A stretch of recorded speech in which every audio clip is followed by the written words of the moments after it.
अस्सलाम वालेकुम dear students, आप देख रहे हैं सैयद अली अकेडमी। और आज की इस वीडियो के अंदर हम लोग थर्ड लाइन ऑफ डिफेंस के हवाले से जिक्र करने वाले हैं। और जिसके जो डिफेंसेस होते हैं वो स्पेसिफिक इन नेचर होते हैं, यानी कुछ खास टारगेटेड सेल्स, कुछ खास टारगेटेड पार्टिकल्स जो है उनके खिलाफ ही ये थर्ड लाइन ऑफ डिफेंस जो है वो होता है। मतलब कहने का ये कि शुरू के हमने जो डिफेंसेस पढ़े थे वो नॉन स्पेसिफिक थे, यानी किसी खास के लिए नहीं थे। सबसे पहले एक बैरियर, उसकी रुकावट को अगर क्रॉस करके आ गए तो दूसरी लाइन ऑफ डिफेंस, अगर उस दूसरी लाइन ऑफ डिफेंस को भी क्रॉस करके माइक्रो ऑर्गेनिज्म आ गए तो उनके लिए टारगेटेड रेस्पॉन्स होगा, यानी टारगेटेडली उनको जो है ख़त्म किया जाएगा ताकि वो हमें जो है नुकसान ना पहुंचा सके। तो ज़रा इसमें हम दोबारा से देख लें कि स्किन जो थी, उसके अलावा म्यूकस, सीलेटेड एपिथेलियम, उसके अलावा सिलाइवा, म्यूकस, HCl, ये सारे हमारे पास फर्स्ट लाइन ऑफ डिफेंस में थे। सेकंड लाइन ऑफ डिफेंस में हम पढ़ चुके हैं फेगोसाइट्स थे, नेचुरल किलर सेल्स थे, इन्फ्लेमेशन था, एंटी माइक्रोबियल प्रोटीन्स थे और ये फीवर थे। अब हम इसके अंदर जो टाइप्स पढ़ेंगे उसके अंदर एक मौजूद है सेल मीडिएटेड इम्यूनिटी, उसके अलावा एंटीबॉडी मीडिएटेड इम्यूनिटी, और उसके अलावा बी सेल और टी सेल्स, इनको भी जो है वो हम पढ़ेंगे, यानी कि बी लिम्फोसाइट्स और टी लिम्फोसाइट्स। तो ये हमारे पास होगी हमारी थर्ड लाइन ऑफ डिफेंस, और इसे जो है एडाप्टिव इम्यून सिस्टम कहा जाता है। तो आइए आज की इस वीडियो का हम करते हैं बाकायदगी से आगाज़। तो इसके इंट्रोडक्शन में लिखा हुआ है the non specific second line of our defence is supported simultaneously by third line of defence, कि जो हमारी सेकंड लाइन ऑफ डिफेंस थी उसको support third line of defence की होती है कि अगर second line of defence cross हो चुकी है तो सपोर्ट में थर्ड लाइन ऑफ डिफेंस मौजूद होती है। It is very complex and specific in nature, काफ़ी ज़्यादा पेचीदा और स्पेसिफिक है ये। उसके अलावा this part of our immune system is termed as acquired और adaptive immune system and its response varies from person to person and is most powerful means of resisting infection. ये जो हमारे पास इम्यून सिस्टम है इसको adaptive या acquired immune system कह रहे हैं। एडाप्टिव का मतलब होता है कि जो हम खुद से अपने अंदर बनाएं, या एक्वायर्ड जो हम खुद से हासिल करें, यानी अगर माइक्रो ऑर्गेनिज्म आ रहा है हमारी बॉडी के अंदर, हम खुद से एक ऐसा इम्यून सिस्टम डेवलप करते हैं जो उस माइक्रो ऑर्गेनिज्म को ख़त्म करता है। तो इसीलिए इसको एडाप्टिव या एक्वायर्ड इम्यून सिस्टम कहा जाता है। और हर इंसान के अंदर ये अलग होगा, किसी में ये ज़्यादा अच्छे से काम कर पाएगा, किसी में ये ज़्यादा अच्छे से काम नहीं कर पाता। तो हम लोग जब कहते हैं कि उसका इम्यून सिस्टम कमज़ोर है तो दरअसल हम लोग ये एडाप्टिव और एक्वायर्ड इम्यून सिस्टम का जिक्र कर रहे होते हैं। उसके अलावा बात करें तो ये सबसे ज़्यादा पावरफुल है किसी भी इन्फेक्शन को रेजिस्ट करने के लिए, किसी भी इन्फेक्शन को रोकने के लिए सबसे ज़्यादा पावरफुल ये हमारे पास थर्ड लाइन ऑफ डिफेंस मौजूद होती है। उसके अलावा हम बात करें किस तरह से काम है तो लिखा हुआ है for the adaptive immune response to work it is first necessary to recognise the foreign organisms as non self by the immune cells. अगर एडाप्टिव इम्यून सिस्टम काम करेगा तो उसे सबसे पहले फॉरेन पार्टिकल्स की पहचान करनी होगी। अगर हमारे खुद के पार्टिकल्स होंगे तो हमारे सेल्स उनको सेल्फ पार्टिकल कहेंगे, लेकिन अगर वो कोई अलग से पार्टिकल्स है, कोई और हैं जिन्हें हमारा सेल नहीं पहचान चुका, तो वो हमारे लिए नॉन सेल्फ कहलवाएंगे। उसके अलावा it is made possible by the identification of antigen of invading organism. ये हमें तब पता चलेगा जब हम किसी ऑर्गेनिज्म को देखेंगे और उसके एंटीजेंस को देखेंगे। एंटीजेंस ऐसे पार्टिकल्स जो हमारा सेल नहीं पहचान पाया। उसके अलावा लिखा हुआ है the antigen could be any foreign macromolecule specially protein which can elicit immune response. Antigen कोई भी बाहर से आया हुआ बड़ा मॉलिक्यूल हो सकता है, किसी भी ऑर्गेनिज्म का बड़ा मॉलिक्यूल हो सकता है, खास करके वो प्रोटीन हो सकता है जो कि एलिसिएट करेगा इम्यून रिस्पॉन्स को, यानी कि जो उभारेगा इम्यून रिस्पॉन्स को। ऐसा मॉलिक्यूल जिसके नतीजे में इम्यून रिस्पॉन्स करेगा उस पार्टिकल को हम एंटीजन कह रहे हैं। In response to particular antigen, B lymphocyte produce a small soluble and specific protein called antibody. अगर कोई एंटीजन आ चुका है तो बी लिम्फोसाइट्स, लिम्फोसाइट की दो किस्में हैं, टी सेल और बी सेल। जो बी सेल्स हैं वो एक प्रोटीन को प्रोड्यूस करेंगे जिसको हम एंटीबॉडी कहेंगे, which combines with specific antigen and help to destroy the antigen displacing pathogenic organism. कि अगर किसी ऑर्गेनिज्म के एंटीजेंस आ चुके हैं वो हमें नुकसान पहुंचाए उससे पहले एंटीबॉडी जो है उनके साथ जुड़ जाता है, और एंटीबॉडी जब उसके साथ जुड़ जाता है तो उसकी सूरत में एंटीबॉडी हो सकता है एंटीजन को ब्लॉक कर दे ताकि वो काम ना कर सके, या फिर वो एंटीबॉडी फिर बाकी के सेल्स को आगाह कर देगा ताकि वो उसे ख़त्म कर सके। जिससे कि इस तस्वीर में आप रेड कलर से एंटीजन को और ब्लू कलर में एंटीबॉडी को इसके साथ जुड़ा हुआ देख सकते हैं। अब उसके बाद ये जो है दूसरे इम्यून सेल्स जो हैं वो काम करेंगे और फेगोसाइटोसिस हो सकता है या दूसरे तरीक़ेकार से जो है इन्हें डिस्ट्रॉय किया जा सकता है। तो इस तरह से जो है एंटीबॉडी एंटीजेन्स को डिस्ट्रॉय करने का काम करा रहे होते हैं। अब मज़ीद लिखा हुआ है the immune system of a vertebrate can produce billions of different antibodies. अगर एक वर्टिब्रेट है जिसके अंदर वर्टिब्रल कॉलम मौजूद है, एक ऐसा ऑर्गेनिज्म, उसके अंदर बिलियंस में मुख्तलिफ एंटीबॉडीज़ होती हैं जो कि अलग अलग सेल्स को अलग अलग एंटीजेंस के अगेंस्ट काम करेंगी।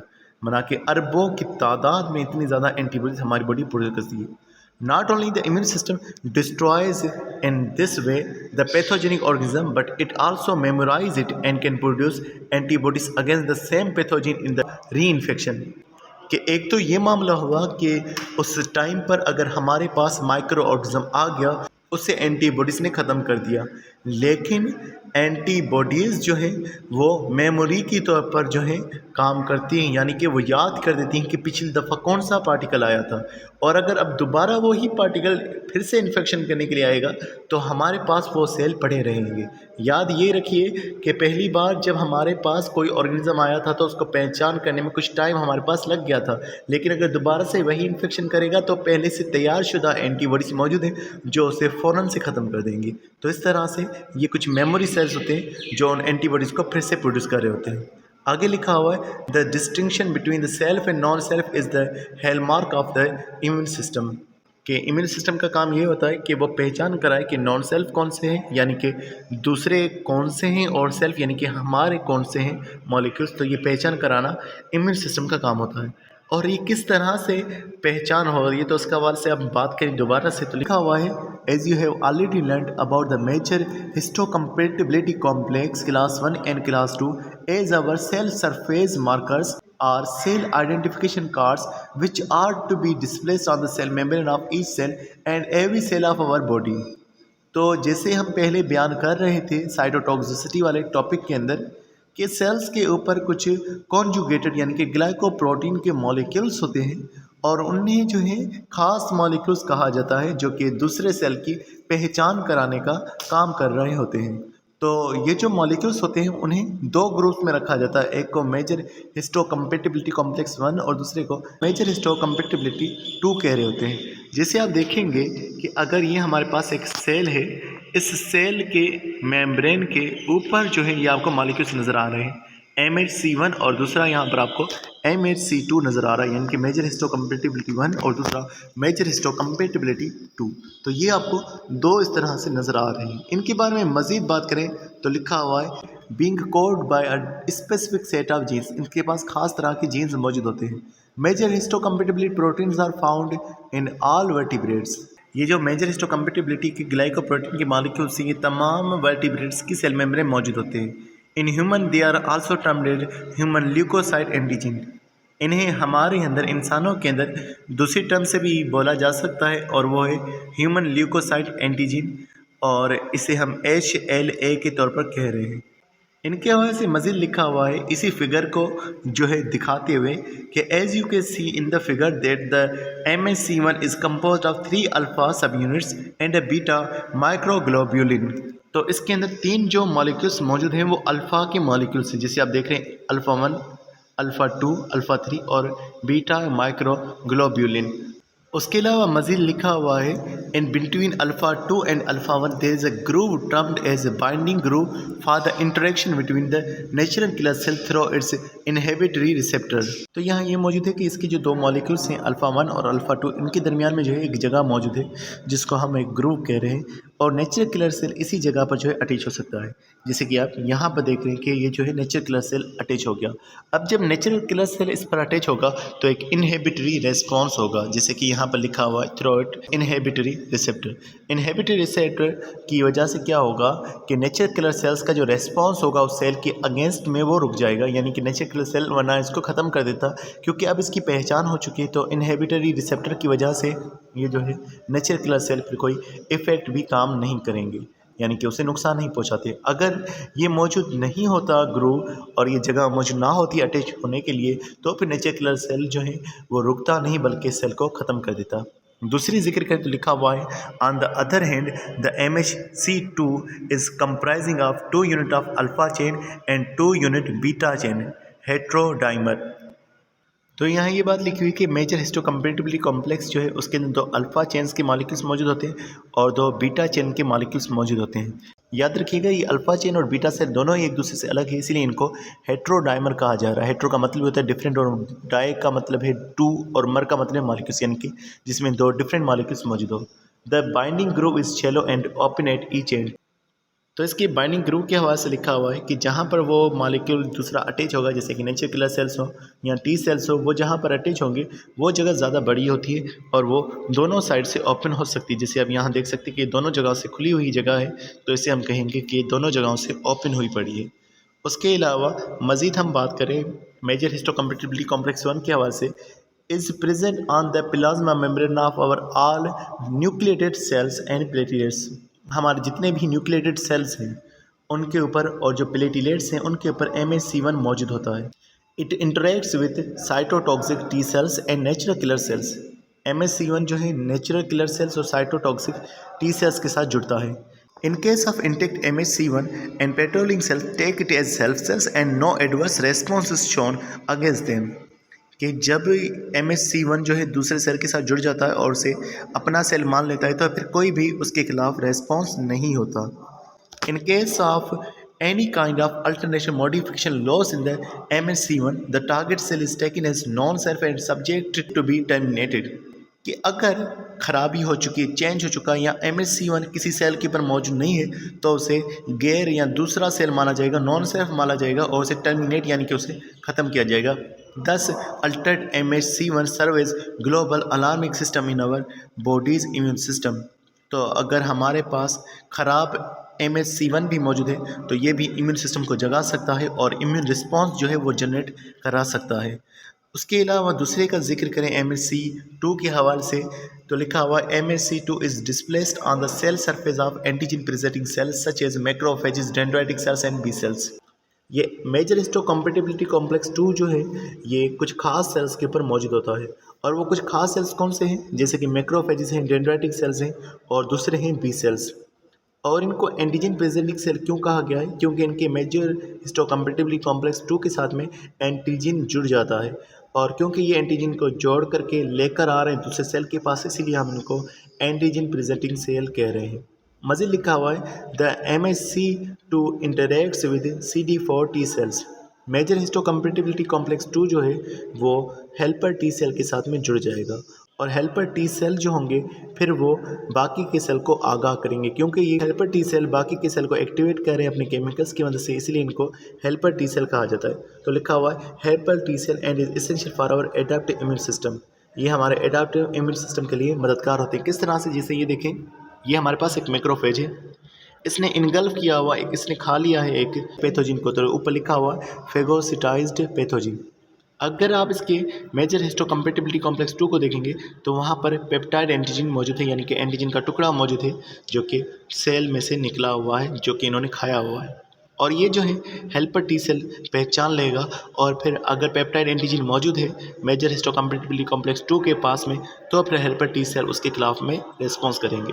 तो लिखा हुआ so as to develop specific immune response. ये खास इम्यून रिस्पॉन्स होगा। किस तरह से खास होगा, लिखा हुआ है if no peptide antigen is displaced on the major histocompatibility 2 of macrophage the helper T cell remain inactive।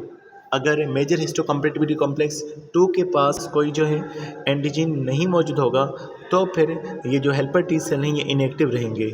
However, in case of such antigen displaced on major histocompatibility 2 of antigen presenting cell, the naive helper T cells activate and release number of lymphocytes to activate other immune cells। किसी cell के ऊपर यानी कि किसी macrophage के ऊपर जो है उसके मेजर हिस्टोकम्पैटिबिलिटी 2 के पास जो है अगर एंटीजन पाए गए तो नाइव हेल्पर टी सेल, यानी कि नाइव कहते हैं जो इमेच्योर हो, जो इमेच्योर हेल्पर टी सेल्स हैं वो एक्टिवेट हो जाएंगे और कई सारे मॉलिक्यूल्स को सीक्रेट करेंगे। उन मॉलिक्यूल्स को हम लिम्फोकाइंस कह रहे हैं और फिर वो लिम्फोकाइंस बाकी के इम्यून सेल्स को जो है आगाह करेंगे और इस तरह से जो है फिर उसे ख़त्म करने के लिए एक रेस्पॉन्स बाकी के सेल्स जो हैं वो भी क्रिएट करेंगे। तो ये जो है मेजर हिस्टोकम्पैटिबिलिटी 1 और मेजर हिस्टोकम्पैटिबिलिटी 2 जो है इस तरह से काम कर रहे थे। तो अब हम दोबारा से उन्हीं टॉपिक्स को बयान करते हैं जैसे कि लिखा हुआ इनबॉर्न एंड एक्वायर्ड इम्यूनिटी। तो जो है ये बेसिकली दो टाइप्स है इम्यूनिटी के हवाले से। जो इनबॉर्न या जिसको इनिएट इम्यूनिटी कह रहे हैं ये हम पहले ही पढ़ चुके हैं। तो इसके बारे में बात करें, ये पैदाइशी इम्यूनिटी है और इसके बाद से लिखा हुआ है the inborn or innate immunity provides the non specific natural defence of our body against pathogenic micro organisms. ये पैथोजेनिक ऑर्गेनिजम्स के खिलाफ जो है हमें तहफ़्फ़ुज़ दे रही है और ऐसा तहफ़्फ़ुज़ जो कि नॉन स्पेसिफिक होता है। It is conferred upon through the physical barriers. इसमें फ़िज़िकल बैरियर्स मौजूद हैं जैसे कि स्किन हो गया, सेलुलर बैरियर्स मौजूद हैं जैसे कि मैक्रोफेज हो गए, न्यूट्रोफिल्स हो गए, मस्ट सेल हो गए, इस्नोफिल्स हो गए और बेसोफिल्स हो गए। उसके अलावा बायोकेमिकल बैरियर्स हो गए जैसे कि साइटोकाइन्स हो गए, इंटरफेरॉन्स हो गए, इंटरल्यूकिन्स हो गए। तो इसके हवाले से लिखा हुआ है this kind of immunity is the consequence of genetic makeup of an individual so it exist before the infection is acquired. ये जो हमारे पास इनबॉर्न या इनिएट इम्यूनिटी है ये दरअसल हमारे पास जेनेटिकली अवेलेबल होती है। तो अगर इन्फेक्शन नहीं भी होता तो उससे पहले तहफ़्फ़ुज़ देने के लिए ये हमारे पास मौजूद होती है और इसी को हम फर्स्ट लाइन ऑफ डिफेंस और सेकंड लाइन ऑफ डिफेंस में काउंट कर रहे होते हैं। फिर हमारे पास दूसरी है जिसको अक्वायर्ड या अडैप्टिव इम्यूनिटी कह रहे हैं। तो लिखा हुआ है after the breach of the inborn immunity, कि जब इनबॉर्न इम्यूनिटी जो है वो ख़त्म हो चुकी हो, टूट चुकी हो, द अक्वायर्ड और adaptive immunity comes in action against pathogenic और फॉरेन ऑर्गेनिज्म। तो एडाप्टिव इम्यूनिटी जो है हासिल होती है किसी भी फॉरेन या पैथोजेनिक ऑर्गेनिज्म के खिलाफ। It is specific in nature and the pathogen is death with T and B lymphocytes. ये स्पेसिफिक इन नेचर में है और पैथोजिन जो है मारा जाएगा टी या बी लिम्फोसाइट्स की मदद से। Although the resistance offered is slower, it is long-lasting due to the existence of memory and in few cases lifelong against particular pathogens। तो इसके वजह से लिखा हुआ कि जो रेजिस्टेंस है, जो बचाव है, ये जो तहफ़्फ़ुज़ है ये स्लोवर ज़रूर है लेकिन ज़्यादा देर तक चलेगा क्योंकि कुछ सेल्स आ जाएंगे जिनको मेमोरी सेल्स कह रहे हैं जो कि हमें उन पैथोजेंस की पहचान करा देते हैं और फिर ये डिफेंस जो है एक भी टाइम तक चलेगा। और यहाँ लिखा हुआ है कि लाइफ लॉन्ग यानी कि हमेशा के लिए भी ये डिफेंस हो सकता है। In this case the resistance offered by individual varies from person to person. और ये जो डिफेंस है एक इंसान में दूसरे इंसान से मुख्तलिफ हो सकता है। मज़ीद बात करें तो लिखा हुआ है there are two type of acquired immunity. Acquired immunity की फिर दो किस्में हैं। वो कौन सी है? एक है एक्टिव इम्यूनिटी और दूसरी है पैसिव इम्यूनिटी, जिसके बारे में यहाँ पर लिखा हुआ है एक्टिव इम्यूनिटी और दूसरा है पैसिव इम्यूनिटी। अगर हम इसके बारे में बात करें तो लिखा हुआ है कि both of these could be natural और आर्टिफिशियल। चाहे एक्टिव इम्यूनिटी हो चाहे पैसिव इम्यूनिटी हो, ये दोनों आर्टिफिशियल भी हो सकती हैं और नेचुरल भी हो सकती हैं। If immunity develop as a consequence of natural infection it is termed as natural. अगर कोई नेचुरली इन्फेक्शन हो चुका है और उसके खिलाफ इम्यूनिटी डेवलप हो रही है तो ये हमारे पास नेचुरल इम्यूनिटी कहलवाएगी। और उसके अलावा लिखा हुआ है and if it is consequence of artificially inoculation of pathogenic organism it is termed as artificial. तो अगर खुद से हमारी बॉडी में कोई माइक्रो ऑर्गेनिज्म दाखिल किया गया है और उसके नतीजे में हमारे पास ये इम्यूनिटी हासिल हो रही है तो उससे हम लोग जो है आर्टिफिशियल इम्यूनिटी कहते हैं। जैसे कि मिसाल के तौर पर हम कहें कि जब हमारे पास कोई वायरस हमला कर रहा है तो वायरस का आना ये तो नेचुरल इम्यूनिटी है, वायरस के खिलाफ हमारी बॉडी लड़ेगी।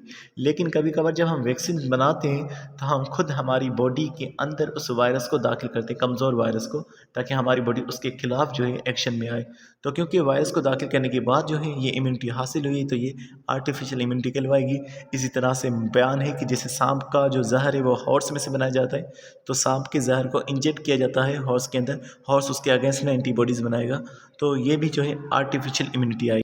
अब यहाँ इस टेबल के अंदर आप एक्टिव इम्यूनिटी और पैसिव इम्यूनिटी दोनों को आप देख सकते हैं। अब यहाँ इन्होंने एक्टिव इम्यूनिटी के अंदर कुछ ठीक से वजाहत नहीं की, इन्होंने इन्फेक्शंस का बयान किया हुआ है। अगर हम वजाहत करें तो एक्टिव इम्यूनिटी की वजाहत इस तरह से होगी कि खुद से हमारे बॉडी के सेल जो हैं एंटीबॉडीज़ बना रहे हैं, ये एक्टिव इम्यूनिटी होगी। बाकी इसमें जो क्लिनिकल और सब क्लिनिकल का बयान है, तो क्लिनिकल का मतलब होता है ऐसे इन्फेक्शन जो कि कोई निशानियाँ पैदा करते हैं और सब क्लिनिकल का मतलब होता है ऐसे इन्फेक्शन जो कि निशानियाँ नहीं देते। उसके अलावा पैसिव इम्यूनिटी की जिक्र करें तो पैसिव इम्यूनिटी किसी और सोर्स से आएगी, किसी और इंसान से आएगी, किसी और के एंटीबॉडीज़ में से आएगी। वो किस तरह से लिखा हुआ है from the breast milk through placenta. कि अगर एक बच्चा है मिसाल के तौर पर, अगर वो माँ का दूध पी रहा तो उसकी माँ के दूध के ज़रिए से उसके अंदर एंटीबॉडीज़ दाखिल हो जाते हैं जो उसको बचा रहे होते हैं बच्चे को, न्यूबॉर्न बेबी को। और इस तरह से प्लेसेंटा यानी कि एक ट्यूब जो कि बच्चे को जोड़ रही है, तो उसके ज़रिए से भी जो है ये दाखिल हो जाते हैं एंटीबॉडीज़। अब यहाँ आर्टिफिशियल इम्यूनिटी के अंदर, आर्टिफिशियल एक्टिव इम्यूनिटी के अंदर वैक्सीनेशन का जिक्र है। और उसके अलावा अगर आप पैसिव इम्यूनिटी को देखेंगे, उसके अंदर जो आर्टिफिशियल इम्यूनिटी का जिक्र है वो इम्यून सिस्टम के जो सेल्स हैं उनके ट्रांसफ़र का है कि एक इंसान से दूसरे इंसान में सेल वगैरह ट्रांसफ़र की जाए। तो इनके बारे में डिटेल से इंशाल्लाह हम एक्टिव इम्यूनिटी और जो पैसिव इम्यूनिटी का टॉपिक होगा उसके अंदर हम लोग इसके बारे में बयान करेंगे। तो डियर स्टूडेंट, आज के लिए बस इतना था। नेक्स्ट वीडियो के हम इंशाल्लाह नेक्स्ट टॉपिक को जिक्र करें। तो मिलते हैं नेक्स्ट वीडियो में, तब तक आप बहुत सारा ख्याल रखिएगा। अस्सलाम वालेकुम।